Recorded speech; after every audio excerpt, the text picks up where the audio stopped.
Sunday dinner at my parents' house always followed the same script. Mom's pot roast. Dad's complaints about money. My brother Kevin showing off his latest purchase. And me sitting quietly while they discussed my finances like I wasn't there. But tonight would be different. Sage, we need to talk, Dad said, setting down his fork with that familiar tone of disappointment. Your mother and I have been more than patient, but it's time you stepped up. I was 29 years old. For the past 6 years, I'd been the family's emergency fund while they told everyone I worked from home doing something with computers. What they didn't know was that I'd founded CloudTech Security, a cybersecurity firm with government contracts, corporate clients across 40 states, an annual revenue of $280 million. My personal net worth was $340 million. Stepped up how?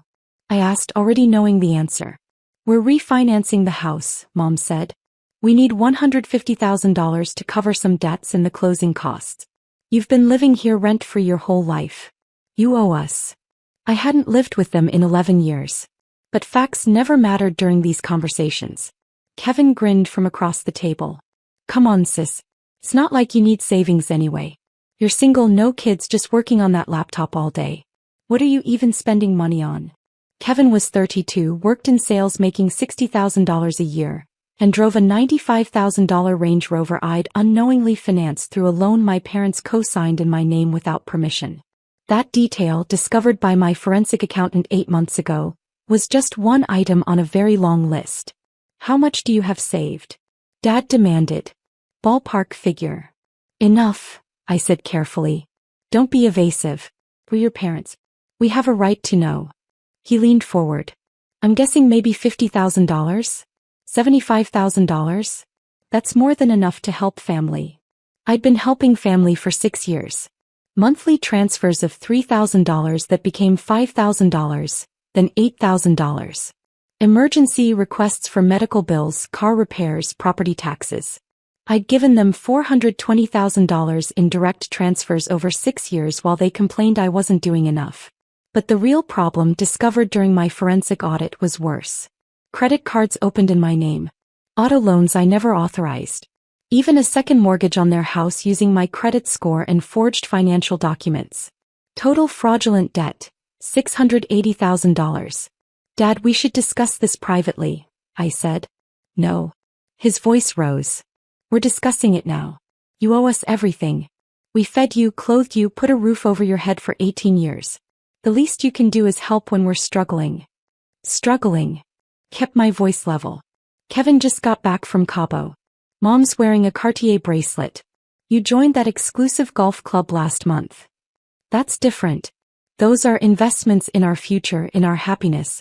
You're just hoarding money while your family suffers. Dad's face was red now. I want to see your bank statements. Right now. Prove you don't have the money to help. Mom nodded. It's only fair, Sage. If you really can't afford it, show us. This was it. The moment I'd been planning for since my attorney Mitchell Price and forensic accountant Diana Ross had finished building their case 3 weeks ago. Okay, I said quietly, pulling out my phone. Let me call someone who can verify my financial situation. Who? Kevin scoffed. Your imaginary financial advisor? My bank manager, actually. I dialed. Hi, Robert. It's Sage Winters. I'm at a family dinner and there's some confusion about my financial situation. Would you mind stopping by? We're at 847 Maple Drive. Yes, my parents' house.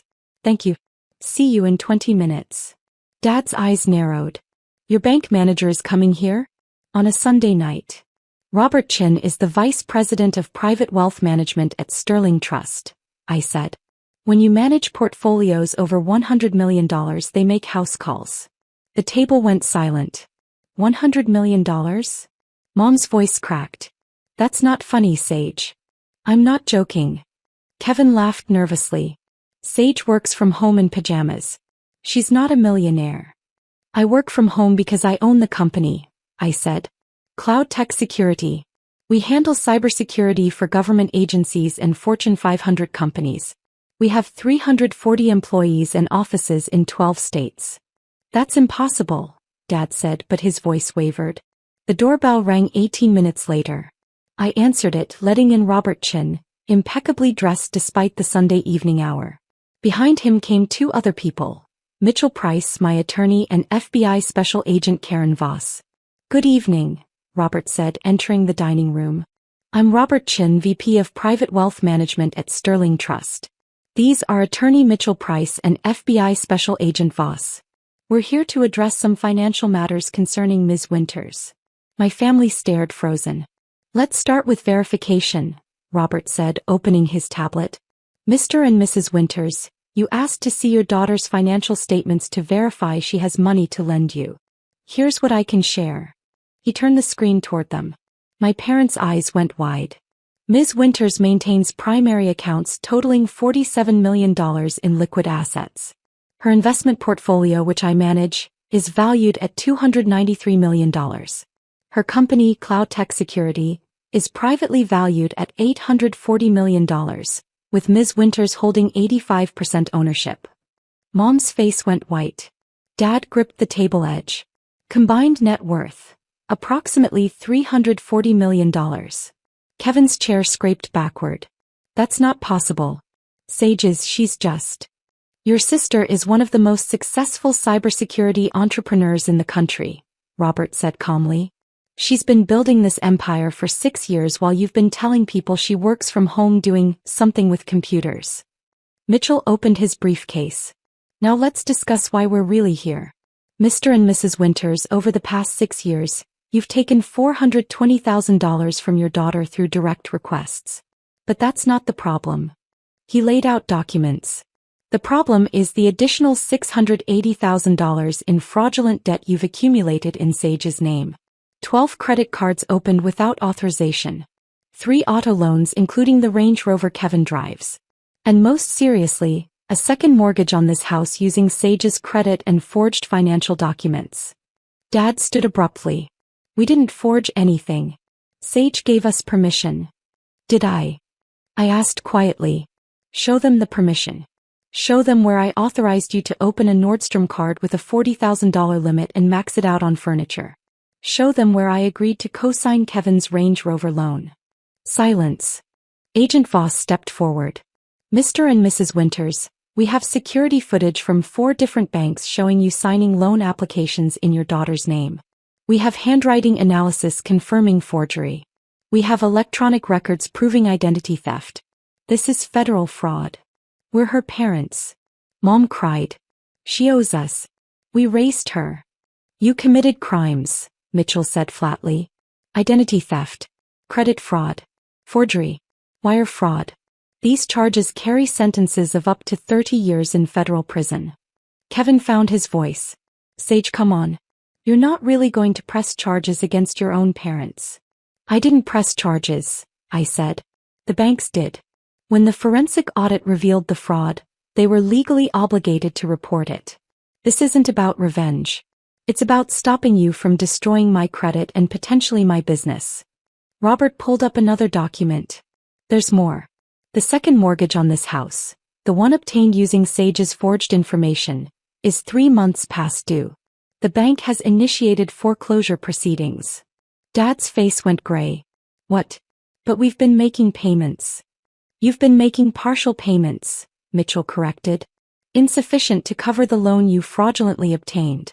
The foreclosure is proceeding. This house will be seized and sold at auction. We'll be homeless." Mom gasped. "You'll be renters," I said quietly. "Like millions of people. You'll downsize. Budget. Live within your actual means instead of the lifestyle you've been financing through fraud." Agent Voss pulled out documentation. "You have 2 options. Option 1. Fight the charges, go to trial, face maximum sentences if convicted. Option 2. Plea agreement. Guilty pleas to reduce charges, 5 years probation, full restitution of the $680,000 fraudulently obtained, and cooperation with asset seizure." "We don't have $680,000, Dad whispered. "Then you sell everything," Mitchell said simply. "The house proceeds go to the bank for the fraudulent mortgage. The Range Rover gets repossessed. The jewelry, golf club membership, everything purchased with stolen money gets liquidated. You'll make monthly restitution payments for the rest of your lives." Kevin stood up, angry now. This is insane. Sage, you have $340 million. You could pay this off without even noticing. Why are you doing this? Because you need to learn that I'm not a bank, I said. I'm a person. Your sister. Your daughter. And for 6 years, you treated me like an ATM while telling everyone I was a failure. You stole my identity. You committed crimes. And you never once asked about my life, my work, or whether I might actually be succeeding. You were succeeding. Mom sobbed. You could have told us. Would you have listened? I asked. Or would you have just asked for more money? The silence was my answer. The plea agreement includes one more condition, Agent Voss said. No contact with Ms. Winters for a minimum of 2 years. No calls, texts, emails, or third-party messages. Complete separation while you serve probation and begin restitution. You're cutting us off completely? Dad's voice broke. I'm setting boundaries, I corrected. Something I should have done years ago. Mitchell closed his briefcase. You have 72 hours to accept the plea agreement. After that, we proceed to trial. I'd strongly suggest you get an attorney. As they prepared to leave, Robert handed me a folder. The refinancing you asked about. Proved. The penthouse purchase closes next week. Congratulations. Kevin's head snapped up. Penthouse. I'm buying a place downtown, I said. 3,000 square feet. City views. $4.2 million paid in cash. I looked at my family. Dad slumped in his chair, Mom crying, Kevin staring at me like I was a stranger. Maybe I always had been. You wanted to know my bank balance, I said. Now you know. I have more money than you ever imagined. And not $1 of it is yours. Not anymore. 6 weeks later, my parents accepted the plea agreement. The house sold at foreclosure auction. They moved into a 2-bedroom rental apartment across town. Kevin returned the Range Rover and started taking the bus. The golf club membership was canceled. Mom's jewelry collection was sold to pay restitution. The story went viral locally. Parents steal $680,000 from daughter's identity while she built $340 million fortune. Every person who'd pitted me for my little computer job suddenly knew the truth. I moved into my penthouse. Started hosting dinners for my actual friends. Fellow entrepreneurs, my company's executive team, people who valued me for more than my bank account. And for the first time in 6 years, every dollar I earned stayed mine. My phone buzzed one evening. A text from Mom. Your father had a heart scare. We're okay, but I thought you should know. I understand if you don't want to respond. I'm sorry for everything. I stared at the text for a long time. Part of me wanted to call to check on Dad, to fix things like I'd always fix things. But that's what they'd counted on. My need to help, to fix, to be the good daughter even while being robbed blind. I didn't respond. The no-contact order had another 18 months. Maybe after that we could talk. Maybe not. For now, I had a business to run, a foundation to launch, and a life to live without the constant drain of people who saw me as money instead of family. The penthouse had floor-to-ceiling windows. Every morning, I watched the sun rise over the city I'd conquered while my family was still asking what I did for a living. And every morning I felt nothing but peace. 6 months into the no-contact period, the foundation launched. I called it Second Chance Capital. Grants for people rebuilding after family financial abuse. The applications poured in. Hundreds of stories that mirrored mine. Adult children drained by parents who saw success as communal property. Siblings stolen from. Spouses exploited. I gave my mother $200,000 over 5 years. One application read. She told everyone I was unemployed and living off her charity. I was a nurse working double shifts. I funded her business idea. A home healthcare agency. Last I heard, she employed 27 people. Another applicant. My brother used my credit to buy 3 cars. My parents said I should forgive him because family is forever. I'm $90,000 in debt for vehicles I never drove. I paid off her debt and funded her education. She's finishing law school now, specializing in financial elder abuse and family fraud. Every grant I signed felt like rewriting my own story with a better ending. My company thrived. CloudTech Security landed a massive government contract. $140 million over 3 years. We opened offices in London and Singapore. Forbes called me the invisible billionaire because I'd built an empire while flying completely under the radar. Most tech founders crave attention, the article said. Sage Winters built a cybersecurity giant in silence, proving success doesn't need an audience. But success always finds an audience eventually. Kevin reached out through a mutual friend after a year. He's changed, the friend said. Working 2 jobs. Going to therapy. He wants to apologize. The no-contact order has 6 months left, I replied. He can wait. I wasn't being cruel. I was being consistent. Boundaries without enforcement are just suggestions, and I was done suggesting. My parents' restitution payments came like clockwork. $2,400 monthly automatically withdrawn. I donated every penny to Second Chance Capital. They were paying for other people's freedom while learning the cost of their own crimes. Poetic in a way. The 2-year mark arrived on a Tuesday. The no-contact order expired at midnight. I waited for the flood of messages, the desperate calls, the guilt-laden emails. Nothing came. A week passed. Then, finally, a single text from Mom. The order expired. I won't contact you again unless you want me to. I just wanted you to know I've been attending a support group for people who've financially abused family members. I'm learning why I did what I did. Your father's too. We don't expect forgiveness. We just wanted you to know we're trying.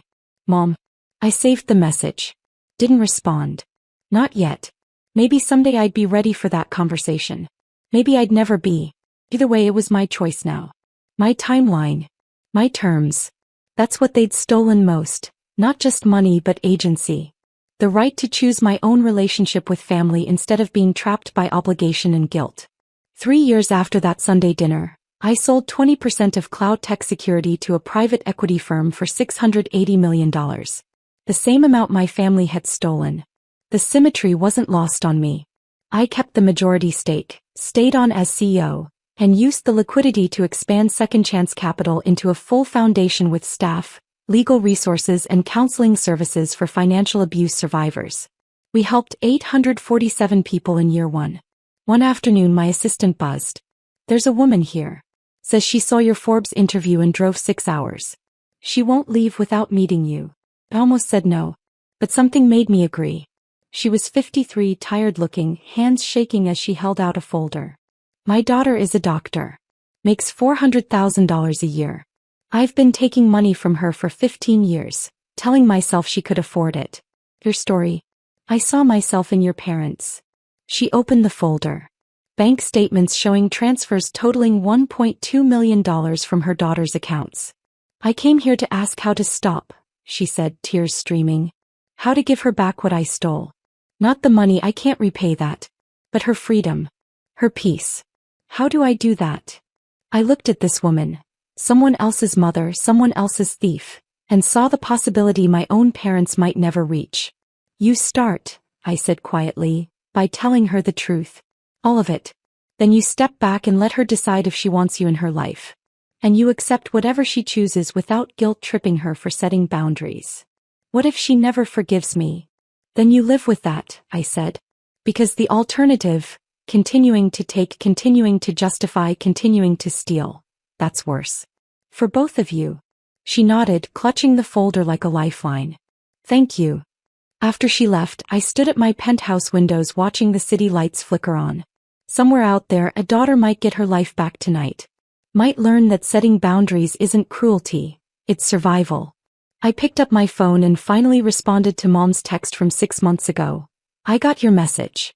I'm not ready to talk yet. But I'm glad you're getting help. That's a start. 3 dots appeared. Then disappeared. Then appeared again. Finally, thank you for responding. I'll wait as long as you need. I love you. I didn't say it back. Love without respect is just control wearing a prettier mask. But maybe someday I'd believe she'd learned the difference. For now, I had 847 people counting on me to help them reclaim what family had stolen. And that felt like enough.